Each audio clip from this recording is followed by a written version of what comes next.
Seigneur, ta parole est grande, elle demeure à jamais. Ta parole est infaillible, rien ne peut la supprimer. Bienvenue, chers téléspectateurs, je vous souhaite la bienvenue, ainsi qu'à tous partout dans le monde, dans le premier épisode de cette émission d'études quotidiennes Toute la Bible. Toute la Bible est une émission d'études quotidiennes qui présente une étude complète de tous les livres de la Bible, de la Genèse à l'Apocalypse, tous les jours du lundi au vendredi. Tout au long de 5 ans, avec 1323 épisodes, nous présenterons une étude complète et approfondie de tous les livres de la Bible, de la Genèse à l'Apocalypse. Nous passerons d'un livre à l'autre, nous présenterons les grandes lignes de tous les livres et les grandes lignes de tous les chapitres aussi. À la fin de cette étude, nous aurons présenté une étude complète qui vous aidera à comprendre la parole de Dieu. Car la Bible est le livre de Dieu, la parole du Dieu vivant, qui nous est parvenue pour nous montrer le chemin. Quand nous lisons la Bible, nous communiquons instantanément et quotidiennement avec le Seigneur, avec Dieu, l'auteur de cette Bible. Nous ne rencontrons pas une lettre morte, mais le souffle du Dieu vivant se trouve dans ces paroles, dans les paroles de la Bible. Chers téléspectateurs, dans cette étude, nous présenterons une étude qui peut vous aider si vous êtes sincère à comprendre la Bible. Mais si vous gardez une attitude hostile à l'égard de la Bible, je vous demande de reconsidérer la chose avec objectivité devant cette étude pour découvrir la grandeur des paroles de la Bible.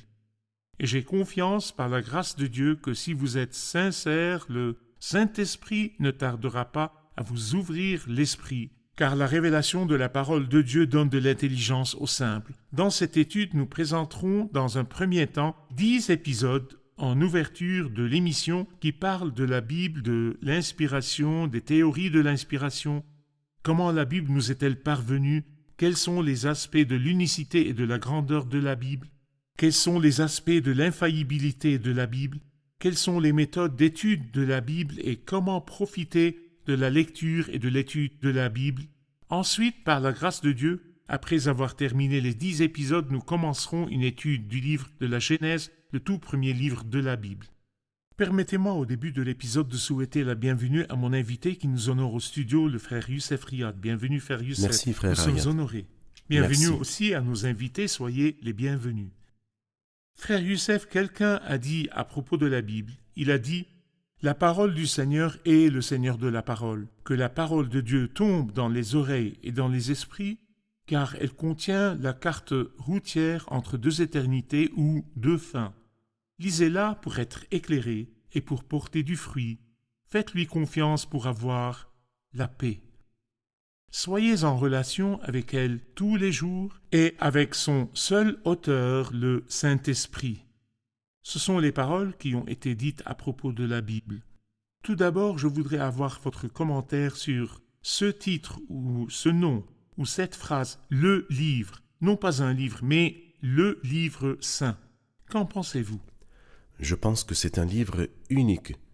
Il ne doit pas être placé avec le reste des livres. Vous savez, tous les livres sont écrits par des humains.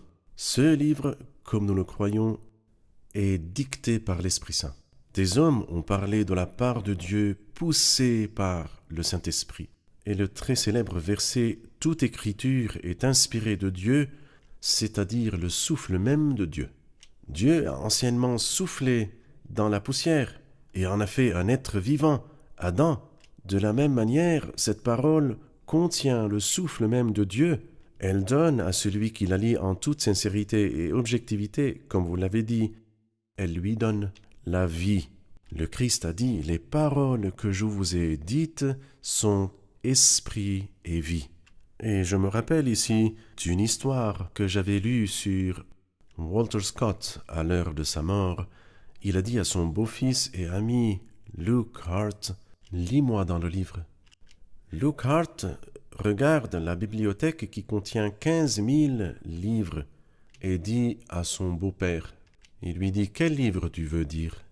Il lui dit alors « Il n'y a qu'un seul livre qu'on devrait appeler le livre. » C'est vrai. Et c'est la Bible sainte. Il n'y a pas de livre sur terre qu'on puisse appeler le livre, C'est vrai. sauf la Bible, C'est vrai. car c'est le livre de Dieu, Tout à fait. où nous rencontrons Dieu directement. Bien sûr. La Bible nous est parvenue, et quand elle nous est parvenue, le monde s'est divisé en deux groupes. Depuis les temps anciens, cet état de choses perdure jusqu'à maintenant. Il y a un groupe qui aime la C'est Bible, vrai, et adore c'est la vrai. Bible, et lit la Bible, et apprend de la Bible, et se prosterne devant la Bible, et garde la Bible. Et il y a un groupe qui calomnie la Bible, et n'aime pas la Bible, et critique la Bible, et trouve des erreurs imaginaires dans la Bible. Pourquoi la Bible a-t-elle divisé le monde en deux groupes? En fait, le monde est vraiment deux groupes. C'est-à-dire, par exemple, Dieu nous a dit qu'il y avait deux familles, les enfants de Dieu et les enfants du diable, des personnes qui sont sauvées et des personnes qui périssent, des gens lumière. Autrefois vous étiez ténèbres et maintenant vous êtes lumière dans le Seigneur. Ainsi, nous trouvons que le monde est vraiment deux groupes. Il y a des gens qui disent à Dieu « Retire-toi de nous, nous ne voulons pas connaître tes voies ». C'est écrit dans Job 21. Vous attendez-vous à ce que ces gens-là, quand ils recevront les paroles de Dieu, ils les accueilleront? Pas du tout. Ils sont pervers et méchants. Et comme le Christ a dit, la lumière est venue dans le monde et les hommes ont préféré les ténèbres à la lumière parce que leurs œuvres étaient mauvaises. Il parlait bien sûr de lui. Et de même que le Christ, Jésus, est la lumière, de même la Bible est aussi la lumière. Ta parole est une lampe à mes pieds, une lumière sur mon sentier. Et de même que les gens ont adopté à l'égard de Jésus, la parole incarnée, des attitudes contradictoires, les gens adoptent à l'égard de la parole écrite les mêmes attitudes contradictoires. Beaucoup de personnes sont hostiles à cette parole. Mais beaucoup d'autres personnes aussi l'écoutent, l'aiment et l'apprécient de tout leur cœur. Vous avez souligné un point très important, et c'est la similitude entre la parole écrite et les C'est attributs vrai. de Dieu en tant que lumière. C'est vrai. De même que Dieu, en tant que lumière, a révélé ce qui est caché dans les ténèbres dans le cœur des hommes, il y a un groupe de gens qui a rejeté cette lumière. Oui, Et de même que la Bible est la lumière qui révèle la corruption de l'homme, et parce que l'homme ne veut pas que sa corruption soit révélée, Tout à fait. il a également rejeté Tout à cette fait. lumière. C'est l'une des principales raisons pour lesquelles l'esprit sûr. humain rejette ce livre. tout à fait. Si nous souhaitons nous faire une idée de l'influence de la Bible à travers les âges, évidemment parce que ce livre est vivant et influent, Oui. vous avez souligné qu'il y a des gens qui rejettent la Bible, mais qu'il y a des gens qui aiment la Bible et s'en tiennent à la Bible. Y aurait-il des exemples qui nous renseignent sur l'influence de la Bible? En fait, les exemples sont très nombreux, même parmi ceux que nous connaissons. Quand il était ignorant, étranger à la Bible, il avait une certaine moralité. Quand il a connu le Seigneur et a aimé la Bible, sa moralité a changé. En fait, la Bible influence et change pour le mieux. Un jour, un prêcheur évangéliste se lève pour parler de la Sainte Bible. Un philosophe l'interrompt et dit « Vous considérez ce livre comme la parole de Dieu. Quelle en est votre preuve ?» Alors le prêcheur lui dit « Je peux venir chez vous demain avec 50 individus de cette ville même qui étaient connus pour être alcooliques, être adultères, être méchants et pervers. Ils ont connu le Christ et ont lu la Bible et leur vie a changé. Et je vous défie de m'amener un individu qui était moralement corrompu et il a lu vos philosophies et a changé. En fait, la Sainte Bible nous change. On raconte aussi l'histoire d'un homme missionnaire qui vivait dans les jungles de l'Afrique et qui a trouvé un vieil homme assis lisant la Bible. Il lui dit « Que fais-tu, mon ami ?» Il lui dit « Je lis la parole de Dieu. » Il lui répond « Nous aussi, nous avions autrefois ces mythes et ces superstitions, mais nous nous en sommes libérés. J'espère que vous vous en libérerez vous aussi. » Le vieil homme lui dit alors « Sans cette Bible que vous appelez des mythes et des superstitions, je vous aurais mangé au déjeuner. » Car il faisait partie des tribus cannibales. Mais il a connu la Bible et sa vie a changé. Et comme je l'ai déjà dit, la vie change pour le mieux. Nombreux sont ceux qui ont lu la Bible et leur vie a changé. Je considère ceci comme la preuve la plus flagrante. Bien que les preuves soient très nombreuses de la véracité et de l'inspiration de la Bible, mais le fait qu'elle change et influence est la preuve la plus flagrante. La Bible change les cœurs Oui. des individus et change les peuples aussi. C'est Je vrai. m'en tiens à ce livre. C'est vrai. Nous ferons une pause et puis reviendrons pour prendre une question des invités, si vous permettez.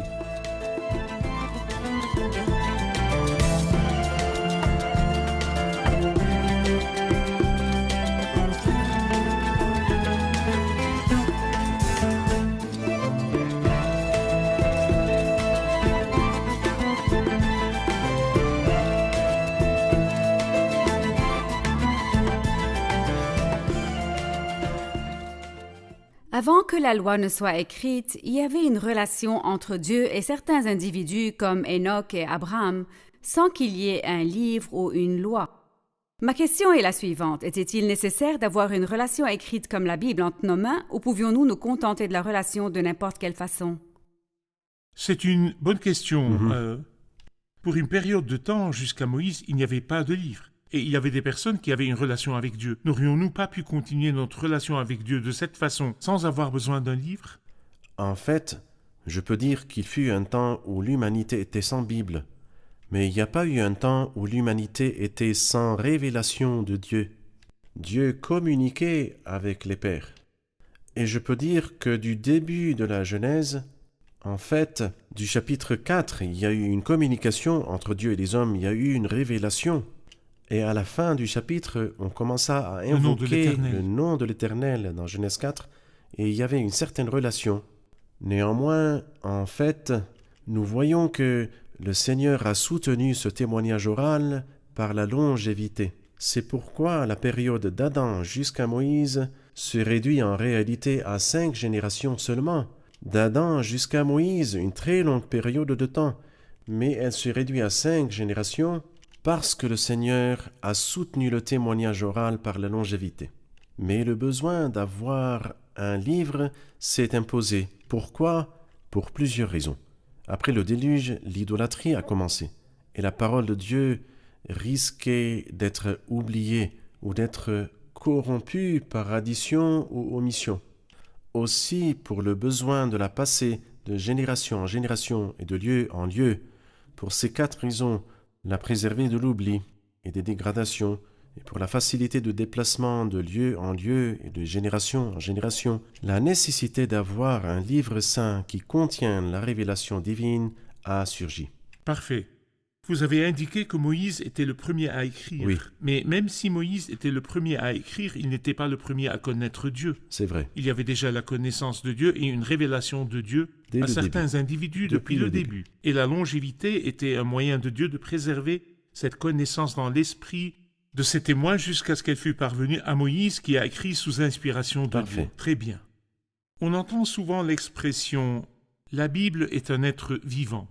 Comme quoi on rencontre une personne, car la Bible n'est pas l'être morte, mais une personne, un être vivant, le souffle de Dieu. Je me demande ce que la Bible dit d'elle-même sous cet angle. Écoutez, si je choisis juste une épître et que j'en prends 2 chapitres, nous trouverons 3 expressions qui prouvent ce que vous avez dit, comme quoi le livre est un être vivant.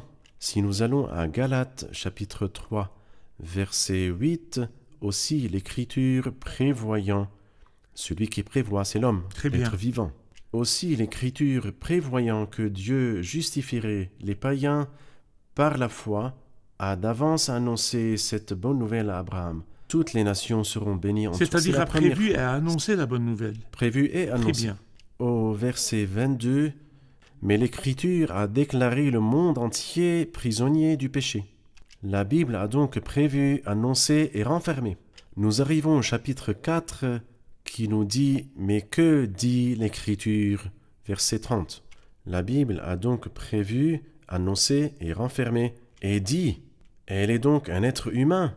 Oui, parce qu'elle provient de Dieu qui donne la vie et en qui était la vie. Nous sommes donc devant la Bible vivante et non pas une lettre morte. Dieu nous parle dans cette Bible. Non seulement vivant et donne la vie. Très bien. Nombreux sont ceux qui l'ont lu et ont reçu la vie. C'est donc la parole de Dieu. C'est vrai. Frère Youssef, il y a des questions fréquemment posées et elles se réduisent à une question. S'il y a un livre qui va nous venir de Dieu, quel en serait les traits? Car la plupart des groupes peuvent prétendre que le livre qui est entre leurs mains est aussi un livre qui vient de Dieu. C'est vrai. Comment discerner le livre qu'on peut appeler le livre de Dieu? Quels sont ces traits? Nous verrons ensemble quelques traits et je prendrai de vous un commentaire sur les traits de ce livre qui nous vient de Dieu. C'est vrai. Les traits du livre divin, par exemple, nous avons pu rassembler tous les traits en 7 traits. Le premier trait, il doit révéler Dieu et ses attributs comme il est digne de Dieu. Il doit commencer par les temps éternels et finir par l'éternité parce qu'il parle de Dieu, C'est le vrai, Dieu c'est éternel. vrai. Il doit nous faire connaître comment le monde a été créé et qui en est le propriétaire, car celui qui crée est celui qui C'est possède. vrai. Il doit révéler et prouver la corruption totale de l'humanité. Il doit nous révéler la voie de Dieu pour le salut comme il est digne de Dieu. Il doit nous éclairer sur l'éternité et la présence de Dieu. Il doit changer la vie et la moralité de ses lecteurs. Ce sont les 7 traits d'un livre dont on peut dire qu'il vient de C'est Dieu. vrai. Nous allons les prendre comme critères pour évaluer n'importe quel livre qui est là. Est-ce qu'il a ces traits? C'est vrai. Je me demande lequel vous voulez nous rappeler d'entre ces 7 traits. Que voulez-vous choisir pour nous en parler? Est-ce possible? Alors, si nous voulons résumer ce beau septuple, je dirais qu'un livre de Dieu devrait nous parler de Dieu, de l'homme et de la voie du salut. Si un livre ne me dit pas qui est Dieu pour que je n'adore pas un Dieu inconnu que je ne connais pas, beaucoup de gens jusqu'à maintenant, et non seulement du temps des Grecs, dans Acte 17, adorent un Dieu inconnu dont ils ne savent rien. Mais Dieu, dans la Bible, nous a révélé qui il est, conformément à la nature et aux attributs de Dieu, Comme il est digne de Dieu. comme il est digne de Dieu. D'accord. Puis elle m'a parlé de moi. Moi, pourquoi suis-je faible devant le péché? Est-ce possible qu'il existe un chemin de salut? Et la réponse est, bien sûr, grâce à Dieu, cette Bible. L'apôtre Paul l'a dit à Timothée. La parole de Dieu, les saintes écritures qui peuvent te rendre sage au salut par la foi en Jésus. Donc, il me parle de Dieu, il me parle de l'homme, de moi. Il me parle aussi de la voie du salut. Je crois vraiment que ce sont 3 choses très importantes. Que je sache qui est Dieu. Nous lisons dans la Bible le tout premier verset. Au commencement, Dieu créa les cieux et la terre. Ceux qui ont rejeté la révélation divine ont suivi diverses doctrines. Il y a l'évolution, et en fait, il y a un livre qui a été traduit dernièrement en plusieurs langues. Intitulé en français « Il faut beaucoup de foi pour être athée ». C'est-à-dire l'athéisme exige infiniment plus de foi. Car par exemple, cet univers-là, qui l'a créé? Un grand point d'interrogation. Et on amène des théories plus proches de l'absurdité que du sérieux. Absurdité au lieu du sérieux. Qui a créé le monde? On vous amène des théories bizarres qui visent toutes à rejeter l'idée de l'existence de Dieu. La Sainte Bible commence non pas pour prouver l'existence de Dieu, mais au commencement Dieu créa les cieux et la terre. Si nous prenions un autre trait d'entre les 7 et que nous disions « Si le livre de Dieu nous explique la corruption totale de l'humanité, pourquoi donc la corruption totale de l'humanité? Pourquoi nous dit-il que l'humanité est corrompue ?» C'est-à-dire, nous pouvons trouver d'autres livres qui glorifient l'humanité Oui. et exaltent l'humanité. Pourquoi Dieu a-t-il voulu dire que l'humanité était corrompue? En fait, avant que la Bible ne le déclare, il l'a déclaré lui-même dès le début. Dans Genèse 6, toutes les pensées du cœur de l'homme n'étaient que méchanceté, chaque jour, et toute la terre était corrompue. Puis certaines dispositions ont été prises justement pour prouver cet état de choses. Par exemple, la disposition de la loi pendant 1600 ans. Combien de personnes ont pu observer parfaitement cette loi? Combien? Personne, même Moïse lui-même. Ce n'est pas qu'il n'est pas entré au ciel, il est entré par la grâce, mais il n'est pas entré dans la terre promise parce qu'il a trahi le Seigneur. C'est vrai. L'homme est corrompu parce qu'il est né dans le péché, et c'est ce que déclare la Bible. « Voici, je suis né dans l'iniquité, et ma mère m'a conçu dans le péché. Aussi, dès ta naissance, tu fus appelé rebelle. » Nous voyons ça dans nos enfants. Le premier mot que l'enfant apprend n'est pas « oui, d'accord », mais le premier mot qu'il apprend, c'est le mot « non ». C'est une vérité. Nous ne pouvons pas nier cela. Et en fait, la Bible ne nous dit pas cela pour nous humilier, mais pour qu'avant que le médecin ne vienne et n'envoie le médicament, nous sachions que nous sommes des malades pécheurs et que nul de nous n'est innocent. Pour que quand le Christ vient, nous nous dépêchions de prendre le médicament de lui, car en dehors de lui, il n'y a aucun salut. Parfait, merci. Nous ferons une pause puis reviendrons pour prendre une question.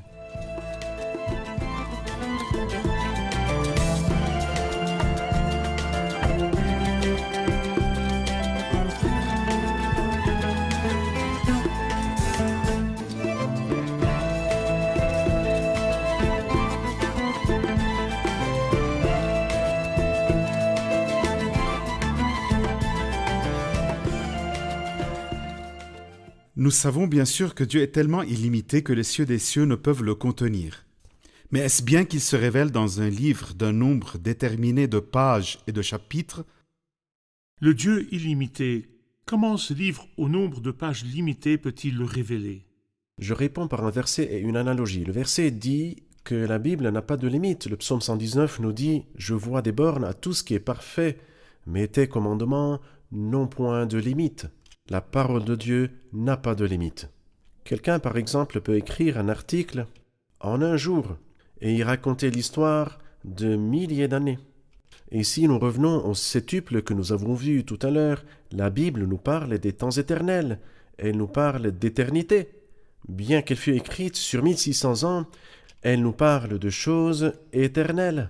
La sagesse que Dieu lui-même, avant les siècles, avait destinée pour notre gloire, et nous prend et nous mène à l'éternité, c'est-à-dire lorsqu'il y aura un nouveau ciel et une nouvelle terre et le jour de Dieu qui commencera quand Dieu sera tout en tous. Oui, cette révélation est illimitée, et elle nous parle de choses d'éternité en éternité. Personne ne peut nous dire ce qui s'est passé dans les temps éternels ou bien ce qui se passera dans l'éternité. Et n'oublions pas que Dieu a été manifesté en chair. Tout à fait. Et cette chair-là était limitée à l'humanité du Christ ou le Christ homme, Parfait. mais toute plénitude habitait en lui. Parfait. D'accord? Frère Youssef, revenons encore une fois au septuple que nous avons vu tout à l'heure et que nous reverrons maintenant. Nous avons dit que les traits du livre que nous pouvons appeler le livre de Dieu, et qui sont 7 traits ici, nous allons juste nous arrêter au 5e trait. Il doit nous révéler la voie de Dieu pour le salut comme il est digne de Dieu. Qu'est-ce qui nous dit dans la Bible que Dieu a préparé une voie cohérente avec la nature de Dieu, avec l'harmonie des attributs de Dieu? Quelqu'un a dit que Dieu n'a pas de caricature. Que veut-il dire par cette phrase? C'est qu'il n'y a pas une chose qui prend le dessus sur l'autre. Toutes choses sont égales, toutes sont harmonieuses. Donc, afin de résoudre le problème de l'humanité, vous devez ignorer la justice et l'équité de Dieu. C'est-à-dire Dieu a dit que le salaire du péché est la mort. Et Adam, quand tu mangeras de l'arbre, tu mourras. Dieu donc, dans les autres livres, doit ignorer cela et s'avérer menteur. Ça, c'est impossible. C'est l'impossible même dont nous avons dit qu'il était incohérent avec l'identité de Dieu d'être injuste ou menteur.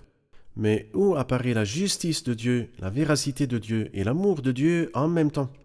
Ces trois ne sont apparus ensemble que sur la croix. Et quand vous remarquez que la croix n'est pas un enseignement chrétien qui n'apparaît que dans le Nouveau Testament, mais qu'il imprègne la Bible de la Genèse à l'Apocalypse par les sacrifices. Qui est le sacrifice? Un sacrifice animal peut-il expier ou sauver? Non. Nous avons appris que c'est le Christ lui-même dont Jean-Baptiste a dit « Voici l'agneau de Dieu qui ôte le péché du monde ». En réalité, ce livre nous parle du salut d'une manière tout à fait cohérente et consistante avec les attributs de Dieu. C'est pourquoi les livres de différentes religions nous disent « Faites quelque chose, allez quelque part ». Mais après avoir fait et être allé, cela me garantit-il d'être sauvé? Pas du tout. Car en fait, c'est basé sur mes œuvres, et mes œuvres ne peuvent pas être parfaites. Mais le christianisme nous parle d'une œuvre parfaite à 100%. Et le Christ, du haut de la croix, a crié le cri merveilleux « Tout est accompli ». J'ai confiance, non pas dans mon œuvre limitée, car elle vient d'un être humain faible, mais dans l'œuvre de Dieu qu'il a accomplie sur la croix. Parfait. Il y a un autre point que nous allons soulever. La Bible nous a-t-elle révélé la nature de la présence de Dieu dans l'éternité? C'est-à-dire dévoiler ce qui sera dans l'éternité dans la présence de Dieu? Je suis désolé, frère Ayad, que certains croient que les péchés qu'ils n'ont pas commis ici sur terre, ils auront pleinement le temps plus tard dans l'éternité pour faire ce qu'ils n'ont pas fait ici. C'est loin, très loin de l'esprit de la Bible. Le ciel, cher ami, selon la Bible, est un lieu où les impuretés et les iniquités n'entreront pas. Le ciel est un endroit saint, très saint, tout comme Dieu lui-même est saint, car Dieu y est présent. Nous serons dans la présence de Dieu. Comment pouvons-nous même penser au péché? Ça ne va pas, ça ne va pas. C'est pour cela, la Bible nous dit que Dieu a voulu faire de nous des saints irrépréhensibles devant lui dans l'amour. Et c'est écrit dans l'Épître aux Éphésiens, chapitre 1, verset 4.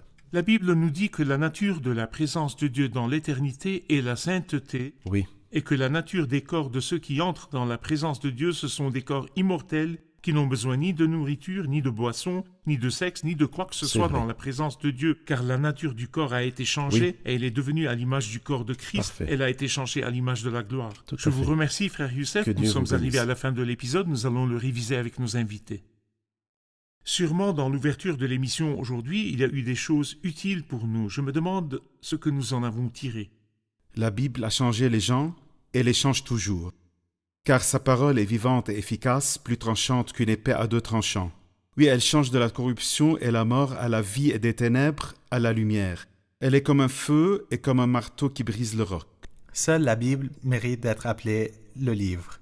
Aucun autre livre ne vient avec l'article défini, car c'est des livres imparfaits. Seule la Bible est le livre, parce que c'est le livre de Dieu. La Bible révèle Dieu et ses attributs comme il est digne de Dieu, et nous révèle la corruption de l'homme et la voie de Dieu pour le salut, et comment elle change la moralité de ses lecteurs. Parfait, je vous remercie, que Dieu vous bénisse. Merci, frère Youssef. Dieu vous bénisse. J'attends avec impatience le prochain Amen. épisode où nous parlerons un peu de la signification de l'inspiration, de la définition de l'inspiration et la révélation et comment la Bible nous est parvenue. Amen. Que le Seigneur vous Que bénisse, Dieu je vous vous garde. remercie. Chers téléspectateurs, à la fin de cet épisode, je vais vous faire une invitation. Ce livre qui est le livre de Dieu, où vous rencontrez directement Dieu et les paroles vivantes de Dieu, les paroles qui ont changé les peuples à travers les âges, changé des individus, transformé les meurtriers en saints et transformé les impurs en saints.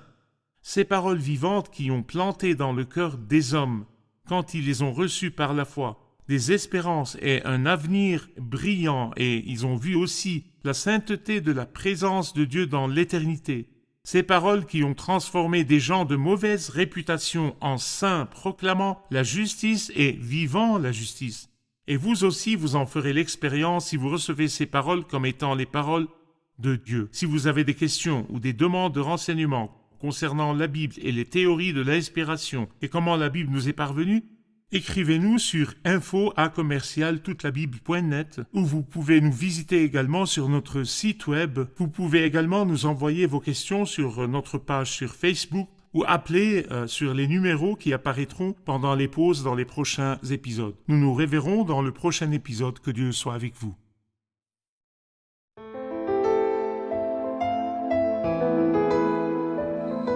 Seigneur, ta parole est grande, elle demeure à jamais. Ta parole est infaillible, rien ne peut la supprimer.